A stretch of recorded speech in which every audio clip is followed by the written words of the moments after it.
Graça e paz, Deus abençoe a todos. O Salmo 122 é um cântico de Davi, é um salmo de peregrinação ou de romagem, ou romaria, tá? Romaria, peregrinação ou romagem. As palavras têm o mesmo significado. É um deslocamento com motivação religiosa, quando as pessoas se deslocam para um lugar para prestar culto, adoração, para gratidão ou para súplica ou petição.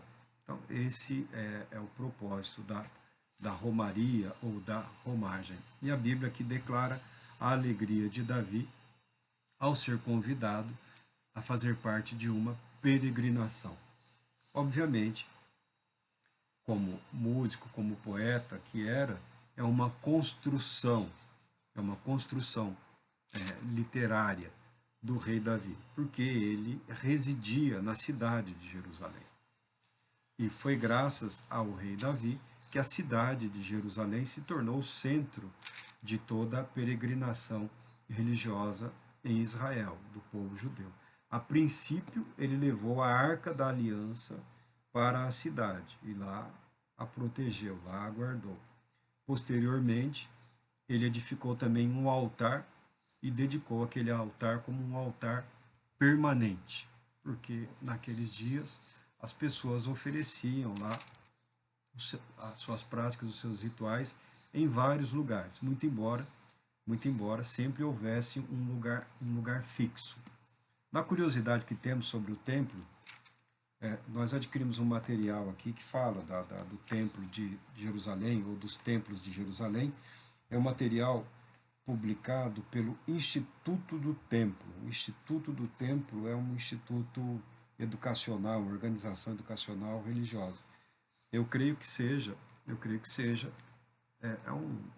um atlas, por assim dizer. Né? Tem algumas ilustrações e conta as histórias do templo. Não esgota todo o material, não esgota todas as curiosidades em relação, mas é um material bastante interessante. Mas o importante sabermos aqui é que o rei Davi, graças à convicção, graças ao estado de consciência dele, de que não só ele era o rei por vontade de Deus, mas também a cidade de Jerusalém o era estabelecido conforme a vontade de Deus para ser uma cidade voltada às coisas santas, voltada ao sagrado. É a capital do reino, mas deveria ser também o coração do judaísmo naqueles dias.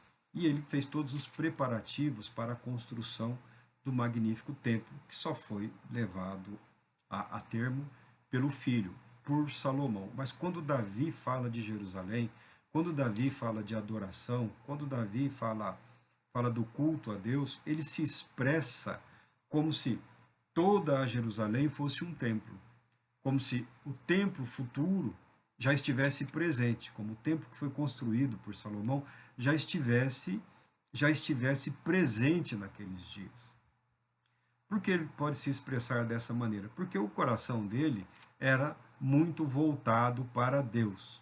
A vida dele, as experiências que ele teve, fizeram com que ele compreendesse que o que Deus permitiu que habitasse no coração dele como vontade de agradar a Deus, de preparar um lugar de culto, um lugar de adoração, certamente seria realizado, como foi na sua vida, toda a luta, todo o conflito para ele tornar-se rei de Israel. Quem realizou o grande feito foi Deus. Quem realizou o milagre foi Deus. Desse modo, o coração de Davi, a alma de Davi, o espírito de Davi, já é parte desse templo, desse local de adoração a Deus. Muito antes de um templo magnífico ter sido construído, no coração de Davi, esse templo, esse santuário foi edificado, foi preparado. E ele diz: Eis que os nossos pés chegaram às tuas portas, ó Jerusalém, cidade construída em bases sólidas, edificada para unir todas as tribos do Eterno, em grande celebração de ação de graças ao nome do Senhor, conforme o mandamento dado a Israel. Lá estão os tribunais de justiça, a sede da casa real de Davi. Rogai ao Eterno pela paz de Jerusalém. Prosperem os que te amam, ó Jerusalém. Haja paz dentro das tuas muralhas e segurança em teus palácios. Em favor dos meus irmãos e companheiros, suplicarei. A paz esteja contigo. Por amor à casa do Eterno, nosso Deus, buscarei o teu bem. Interessante isso, por amor à casa do Eterno, o templo não estava construído, não estava edificado. Havia ali um templo provisório, havia algo preparado, provavelmente construção de madeira, cedros, pedras, madeira, pedra, mas principalmente madeira. Houve um outro templo antes, nos dias de Samuel, em Siló, que foi depois destruído, depois da tomada da arca, que ele era de tijolos, mas a cobertura era uma lona. Também foi algo que eles não completaram. Davi preparou algo provavelmente similar para conter a arca da aliança, mas não foi como o templo preparado por Salomão. Tá? Era uma construção, uma edificação temporária, provisória. Mas o que é temporário, o que é provisório, o que aponta para algo que só pode ser consumado, realizado em Deus, nos leva ao estado de fé. Deus habita a eternidade. Deus habita, os céus e a terra não são suficientes para conter a sua glória. Mas na terra, mais importante do que os templos, mais importante do que paredes de alvenaria, de madeira, ou seja lá o que for, são os corações, são as almas humanas preparadas para receberem a graciosa paz de Deus. Por isso o Salmo 122, esse salmo de peregrinação, ele fala da alegria na casa de Deus, súplica pela paz em Jerusalém e fala também oração pela paz em Jerusalém. Que Deus abençoe a cidade de Jerusalém, que Deus abençoe todas as cidades da terra, que Deus abençoe o povo de Israel e que Deus abençoe todos os povos da terra. Essa é a nossa oração sempre e permanente. Mas que a paz de Deus habite nos nossos corações.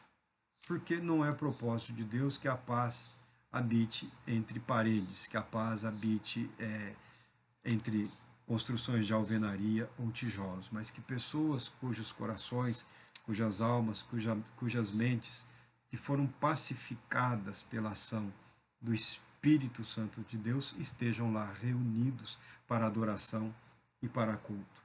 A peregrinação, o deslocamento, a caminhada, que hoje você pode fazer de carro, né? Hoje é muito mais confortável, ela é a consequência da fé.